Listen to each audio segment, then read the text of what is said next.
আমি আবার বিদেশ চলে যাব। আচ্ছা বলেন এবারে ওই ছোট ভাই কাকা বলে কোথায়? ওই সাধুর কাছে গেছে, যে বলেছে সাধু সঙ্গ ছাড়া সৎপথ নাই। ছোট ভাই গিয়ে বলছে, সাধু বাবা তুমি বলেছিলে তাই, সাধু সঙ্গের উপরে সৎপথ নাই, কিন্তু আজকে তোমার কথায় সাধু সঙ্গ করে আমি দাদার হাতে প্রাণ হারাতে যাই, আমি কি মারা যাবো? সাধু দিল ধারণা, যারা সাধু সঙ্গ করে তারা কখনো মরে না। তোর টাকা জমা আছে, বল এই পারে নিবি না ওই পারে নিবি। ছোট ভাই নিতে বলে তাই, আমার ওই পারে দরকার নাই, আমার এই পারে টাকা চাই, এই পারে টাকা চাই।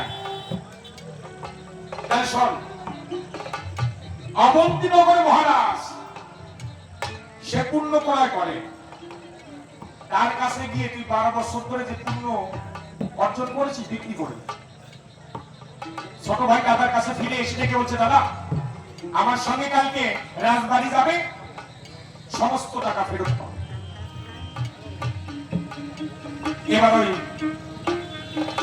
বড় ভাইয়ের সঙ্গে ছোট ভাই রাজবাড়িতে রওনা দেয়। ওই যে রাজপ্রাসাদ দেখা যায়, একটা বট গাছ তলায় দুই ভাই বসে একটু বিশ্রাম নিচ্ছে, কষ্ট হয়েছে। দুই ভাইকে পরীক্ষা করার দায় স্বয়ং ধর্মরাজ পাগল লোক ধরে এসে দাঁড়ায়। পাগল লোক ধরে কি করে মানা জানো তো? আমি 3 দিন কিছু খাই না, আমার খেতে দেবে? বড় ভাই ডেকে কয়, আমার কাছে যে সিরা মুড়ি আছে দেবো না তোমায়। ছোট ভাই ডেকে বলছে, দাদা রে সিরা মুড়ি তো আমাকে অর্ধেক দিবি তাই না? আমার অর্ধেক দিবি। বড় ভাই যখন ছোট ভাইকে অর্ধেক সিরা মুড়ি দিল, অর্ধেক সিরা মুড়ি নিয়ে বৈষ্ণবের কাছে গিয়ে ডেকে বললো, বৈষ্ণব এই সিরা মুড়ি আপনি নিয়ে যান। তবে একটা কথা আছে, আমি গতকাল করেছি একাদশী, সাক্ষী আছে রবি শশী, এখন পর্যন্ত পারণ সারতে পারিনি। আজকে আমার ভাগ্য ভালো, বৈষ্ণবের প্রসাদে একাদশীর পারণ সারা, আমাদের একটু প্রসাদ লাগবে। কিন্তু ধর্মরাজ পরীক্ষা করতে এসে সব সিরিয়াগুলি খেয়ে ফেলেছে ভাই, একটু বাকি রাখে না। ছোট ভাই ডেকে বলছে, বৈষ্ণব খেয়ে ফেলেছেন তাই তাতে দুঃখ নাই, আপনার মুখের মধ্যে একটু জল নিয়ে কুলুকুচু করে আমার হাতে দেন, আমি বৈষ্ণবের মুখ কিন্তু প্রসাদ ছিল। ধর্মরাজ ধরা পড়ে গেছে, অদৃশ্য হয়ে গেছে ওখানে। রাজবাড়ির কাছে গিয়ে গণকের রূপ নিয়ে মহারাজ একে বলছে, আজ আপনার রাজ্যে এমন একজন বৈষ্ণব এসেছে যার পুণ্য কিনতে পারলে আপনি সশরীরে স্বর্গে যাবেন। এই সময় বড় ভাই আর ছোট ভাই রাজপ্রাসাদে প্রবেশ করেছে। মহারাজ ছোট ভাইকে দেখে তাড়াতাড়ি সিংহাসন থেকে নেমে এসে অষ্টাঙ্গে ছোট ভাইয়ের চরণে দণ্ডবত জানিয়েছে। বড় ভাই দেখতে পারে তারে তো ভালো পোশাক, মহারাজ তারে প্রণাম করে নাই, কিন্তু ছোট ভাইকে প্রণাম করেছে। শুধু তাই নয়, মহারাজ নিজে হাত ধরে ছোট ভাইকে সিংহাসনের উপরে বসাইয়ে নিজের হাতে চরণ ধৌত করছে। ভালো সেবা দেওয়ার পরে রাজা ডেকে বলছে, বৈষ্ণব আমার রাজ্যে আসার কারণ কি? বলছে, আমি আমার ভাইয়ের কাছে ঋণী হয়ে গেছি, আপনি আমার পুণ্য কিনে নিয়ে আমাকে কিছু টাকা দেন। মহারাজ ধর্মরাজ রূপী গণককে ডেকে বলছে, আজ গণক গণনা করে দেখাতে পুণ্যের দাম কত? ধর্মরাজ মহারাজকে পরীক্ষা করার দায় বৈষ্ণবের হাত ধরে বলেছে, সাধুগুরু বৈষ্ণবের চরণ ধৌত জল সর্বতীর্থের ফল। 12 বছর পর্যন্ত এই ভক্ত সাধুগুরু বৈষ্ণবের চরণ সেবা দিয়েছে। আপনার এই রাজ্যের মতো 100টা রাজ্য এনে তার চরণে দিলে এই পুণ্যের দাম হয়। রাজা ডেকে বলে, তাই এই পুণ্য কেনার সামর্থ্য আমার নেই। ছোট ভাই তাই ধারণা এত টাকা লাগবে না, মাত্র 10,000 টাকা দিয়ে আমার সব পুণ্য নিয়ে যায়। মহারাজ বলেছে, না গোটা না হয় না, কোন দামি সম্পদ বিপদকালে কাউকে কম দাম দিয়ে ঠকানো হয়, এতে পাপ হয়, পুণ্য হয়। কেন তুমি গণনা করে দেখো কোন খন্ড পুণ্য আছে কিনা? গণক হাত ধরে বলছে, হ্যাঁ, আপনার বাড়ি আসার পথে নিজে না খেয়ে বৈষ্ণব সেবা দিয়ে। এই পুণ্যের দাম কত? আপনার রাজ্যের মতো দুটো রাজ্য। মহারাজ বলছে এই পুণ্যটা আমি কিনতে পারি। গণক দেখে বলছে আপনার একটা রাজ্য, কিন্তু দুটো রাজ্য রাখবে না। আমার দুটো রাজ্য আছে। আমার এই যে রাজ্যটা এই মুহূর্তে বৈষ্ণবের দাদাকে আমি দান করে দিলাম। আর একটা রাজ্য আছে কোথায়? তাহলে আমার তো একটা দেহ রাজ্য আছে, আমি আমার এই দেহ রাজ্যটা বৈষ্ণবের শহরে দান করে দিলাম। যেদিন আমি ভবনগরীর পারে খাতায় যাবো, সেই দিন এই বৈষ্ণবের কৃপা করে দেহের মালিকে দেহটা পার করে যায়।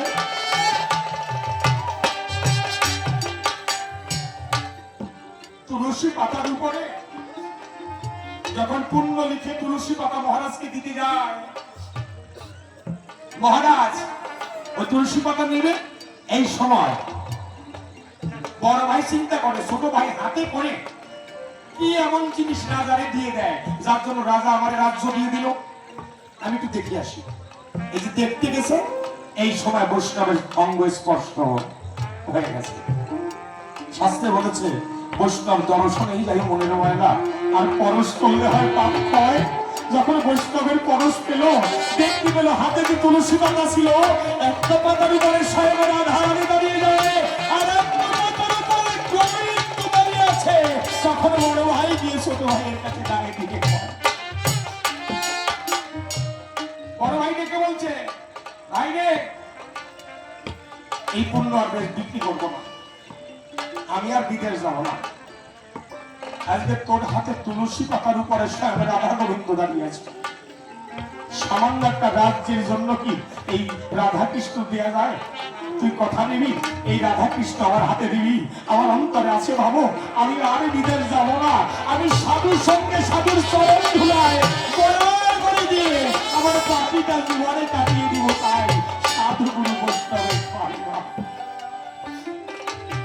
ওটাই যায় না ভক্ত, একবার ভক্ত সঙ্গ করি,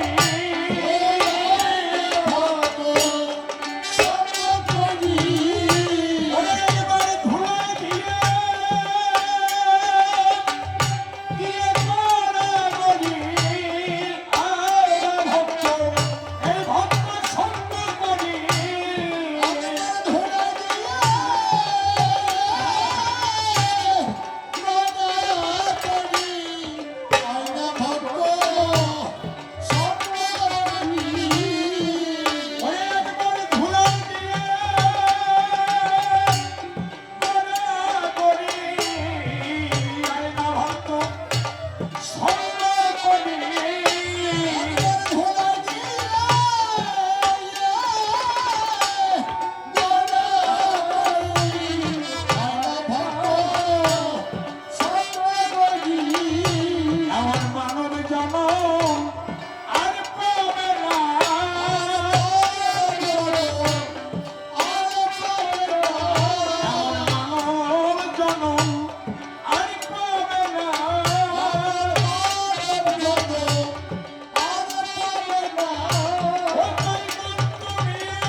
বিচার সত্যের আন্ধরে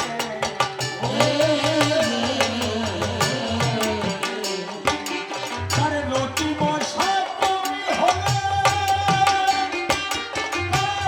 ধরে দিচ্ছে গেলে লতি বসা তুমি হলে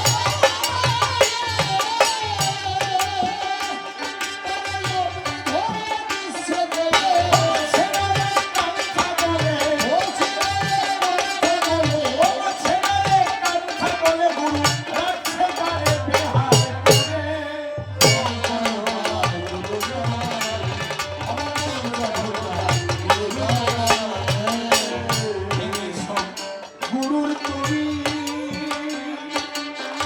পারবে ভক্তি আপনি অনুরাগ রাখো লুকির প্রেমিক জুড়িদারে ও তুই খালা ছবি অনায়াসে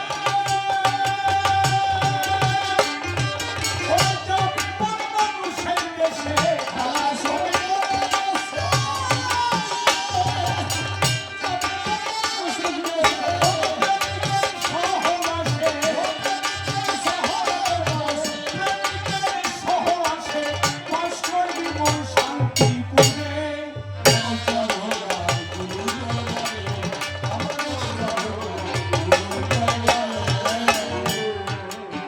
আমার শ্রী গুরুর বিচার শুনে সম্রাজার সংগ্রামণি স্মরণ লয়ে ওই চরণে বলছে করজনে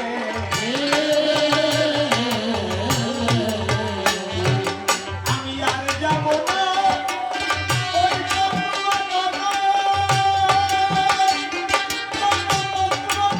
প্রেমে বিভোর আমি যাব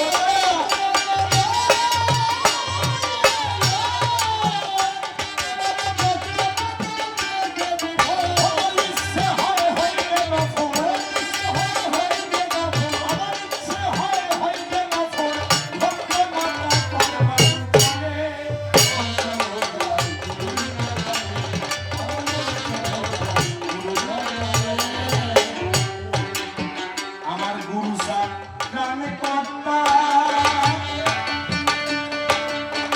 হরিসাদ হবে আত্মা গোলক সাহ দিচ্ছে বার্তা দেখে উচ্চ স্বরে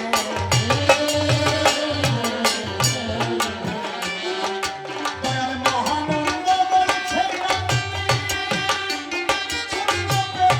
ভগবান কান্দি মহানন্দ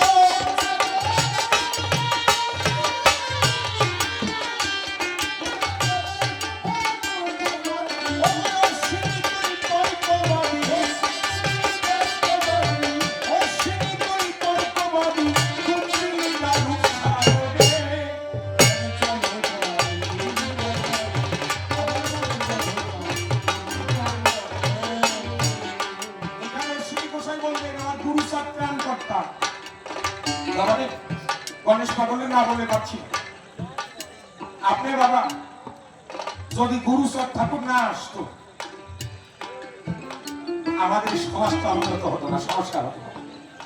এইটা আপনাকে স্বীকার করতেই হবে। যদি গুরু সাহেব ঠাকুর না আসতো আপনার ছেলে মেয়ে আমার ছেলে মেয়ে লেখাপড়া করতে পারতো না, পেট মানে অধিকার ছিল না। আমরা কি ব্রাহ্মণ এটা প্রচার হতো না। এই শিক্ষার আলো জ্বালালেন, মানুষের মতো মানুষ করলেন। এই জন্য গুরু সাহেব ঠাকুর নবশূদ্র জাতির পিতা, এটা স্বীকার করতেই হবে। অবহেলিত লাঞ্ছিত জাতির জন্য কেউ কিছু করেনি, যেটা আমার হরিচাঁদ ঠাকুর গুরুচাঁদ ঠাকুর করেছে। এই প্রথম আসরার ইতিহাস বলবো না, মনে হয় তার কোন প্রশ্ন বাকি নাই আছে নাকি? প্রণাম দিলাম না কেন এটা প্রথমে বলেছি। আমি কেন মতুয়া হলাম? কৃষ্ণ ভক্ত তো ছিলাম, তার আগে কালী ভক্ত ছিলাম। বাবারে সবই তো এক। একদিন তারক গোসাই চালনার আসরে গান গাচ্ছে লড়াই, চালনার আসরে লড়াই, তারক সরকার গায় কবিতা ঈশ্বরের 32 সিংহে দিয়েছে প্রমাণ। ঈশ্বরের 32 চিহ্ন বসে ওই আসরে বসা ছিল গোসাই মৃত্যুঞ্জয়। ওই আসরে মৃত্যুঞ্জয় গোসাই বসা। তারা সরকারি ডাক দিয়ে কয়, ও তারক, তুই যে ঈশ্বরের 32 চিহ্ন বর্ণনা করলি কোনদিন দেখেছিস? তারা গোসাই গায়ে ধারণা ওই মানুষ আর পাওয়া যায় না।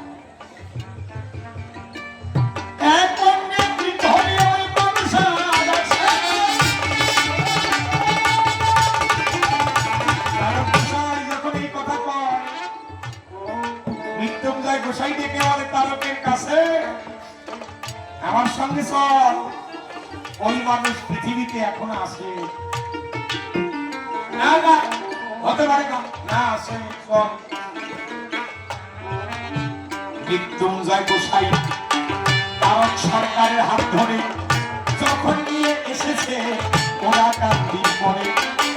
আমার হরিচাঁদ ঠাকুর গোসাই ছিল চট্টগ্রামে, ওইখানে মৃত্যুঞ্জয় গোসাই তারককে নিয়ে যায়। মৃত্যুঞ্জয় গোসাই তারক সরকারের হাত ধরে নিয়ে এসে, তো তারক গোসাইয়ের কণ্ঠ ছিল তো একবার তোতা পাখির মতো, খুব ভালো। মৃত্যুঞ্জয় গোসাই যখন হরিচাঁদ ঠাকুরের কাছে নিয়ে আসলো, হরিচাঁদ ঠাকুর চটকা তলায় আসন করে বসে আছে।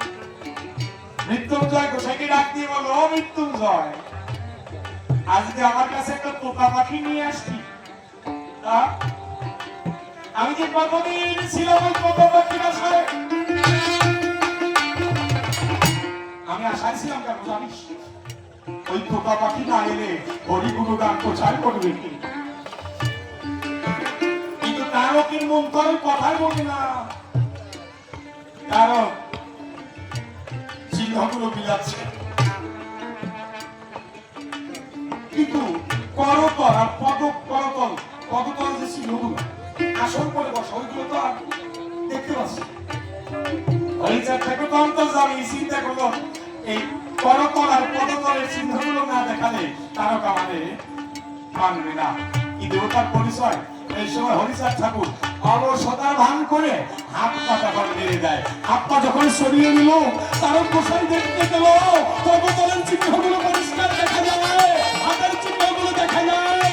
হরি হরি হরি বলে হাত পা সিন্ধু জলে আরো করেছে গিয়ে ওই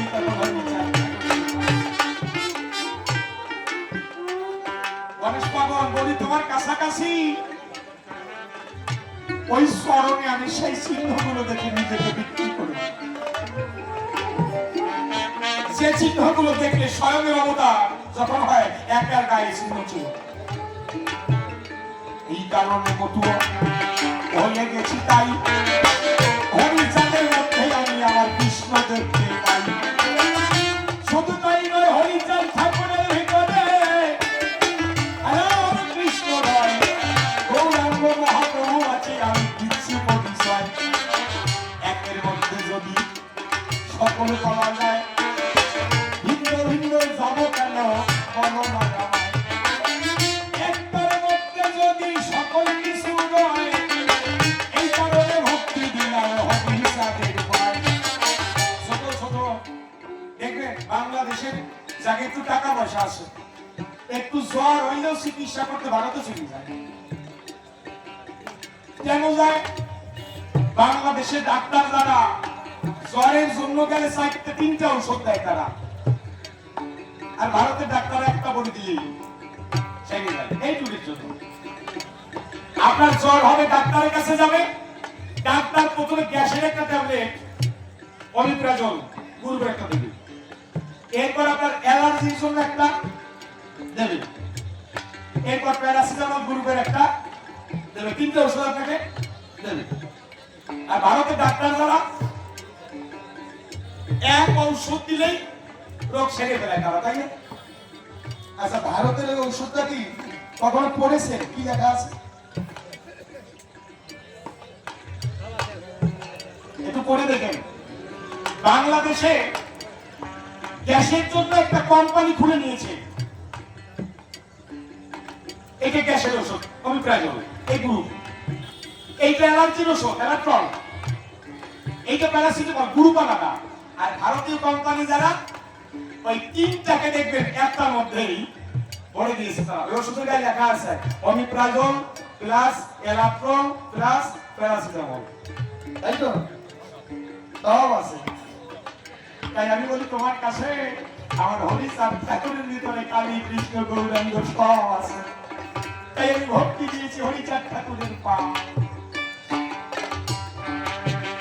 তুমি কালী পূজা করো, কথা মিথ্যা নয়, এতেও তো আমার আপত্তি নাই কোনো সময়। তবে যেহেতু পাল্লা লাগছে, পাল্লা একটু লাগাই, কি বলে এই তো কঠিন করে দিল। তুমি যে মায়ের পূজা দিচ্ছ, এই মা হচ্ছে দেবী, এই মা হচ্ছে একজন দেবী। আর আমার ঠাকুর স্বয়ং অবতার। হরিনাম নিয়ে কখনো আসে নাই, কলিযুগে স্বনামে এসেছে আমার হরি। যেই কারণের জন্য আমি হরিচাঁদ ঠাকুরের মধ্যেই রূপ দিই। তাহলে প্রথম প্রশ্ন করলে প্রণাম দিলাম না কেন? ত্যাগ ভালো না ভোগ ভালো? ভোগ ভালো। আজকে ত্যাগের ভূমিকায় তো আমি নাই, ত্যাগের ভূমিকায় তুমি গণেশ পাগল, তুমি ত্যাগ করেছ। তবে আর একটা কথা একটু জানার বিষয়, কদমবাড়ি গণেশ পাগলের মন্দিরে গেলে উপরে একটা কথা লেখা আছে, দেখছেন কিনা আপনারা? তুলিতে ফুলিতে বিন্দুতে। তাই গণেশ পাগলের কাছ থেকে আজকে একটু জানা লাগবে, কারণটা কি? তুলিতে ফুলিতে বিন্দুতেই শৈবাল থেকে, কারণটা কি? তুমি তো আমার সম্পর্কে অনেক কিছু জানা, তোমার সম্পর্কে আজকে কিছু জানা লাগবে। তুলিতে ফুলিতে বিন্দুতে ঠিক হলো কি করে, এই কথাটা বলে যেও তুমি সবার বরাবর। তবে তো ভক্তবৃন্দের চুড়াইলে না করতে হবে পাগল তোমার কিছু কোনো কীর্তন। গণেশ পাগল খারাপ নয়, তবে লেংটি পড়া, এইটা দেখি বলো কেমন তোমার ধারা। শিক্ষিত সমাজ যারা বলতে নয়, এই রকম পোশাক কেন করলে এই সময়? তবে অন্তরে অন্তরে কোটি বিবেচনা, তবে আর বেশি বলা যাওয়ার দরকার হবে। আমার আসলে তো নয়টা বেশি। এরপরে দুটো আসর আছে, তাদের রাত কয়টা বাজবে তা তো ঠিক নেই। ছোট ছোট আসর করি, কি বলো? দীর্ঘায়িত আসর করে লাভ নাই। এরপর উনি আসুন, তারপর আবার আমি আসি, তারপরে আমাদের মিলন। তাদের রাত কয়টা বাজবে আজকে ঠিক। তবে অন্তরে অন্তরে কোটি বিবেচনা, তবে আরো বেশি কথা আমি বলবো না, বলবো না। শিখিয়েছে সবাই আমার কিবা কথা কয়, কোন ভাবে ভাবে ধারা সে উঠাইয়া হয়। অনেক ভক্তই সবাই এসে করেছিল দান, প্রার্থনা এক করে যাচ্ছি আমি, তাই এখন যে যাহা মনের বসনায় করে দেব দান। মনের ইচ্ছা প্রভু তুমি করিও পূরণ। বিশ্বের মানুষ যেখানে থাকবে এই অবস্থায়, সবাইকে কল্যাণে দেখো তুমি দয়াময়। তুমি জানো বেশি বলে নাই, আমার মনে আমি এবার ছেড়ে দিয়ে যাই। দেখি সবাই আমার কোনো কথা কয়, কোনোভাবে ধারায় আমার সভাতেই উঠায়। সেইভাবে থেকে থেকে বলে দেব না, নিরবতা আপনারা করিলেন পালন। প্রথমে কোনো বিকরি পিতা মাতার পায়, সর্বভঙ্গ দেখলেন যাহা দেখি নাই। আমার বাবা গৌর সরকার যে জন্ম ছিল, তার কাছ থেকেই আমার কবি শিক্ষা হলো। জন্মদাতা পিতায় আমার কবি গুরু হয়, তারা শিক্ষাতে কবি জানে চাইয়ে সবাই। এদিকে ওদিকে যত নিজে অধীনের দণ্ডবাদ করিলেন গ্রহণ। দণ্ডের মতো আর হতে পারি কই, দণ্ডের মতো আর করতে পারি কই। হাতের লাঠি যেমন ধরা করতে যায়, তেমনি হাতে করলেই তো দণ্ডবাদ পায়। সেই রকম শক্তি আমি বলেন কোথায় পাই, সেই রকম শক্তি জানি আমার মধ্যে নাই। এদিকে ওদিকে যত বাতিরা ফেরি, দয়া করে বিস্ময় পরিচরণ করি, পরিচরণ করি আমার কাছে কথা ভাত করা না, সেরকম শুধু হয়ে যাওয়ার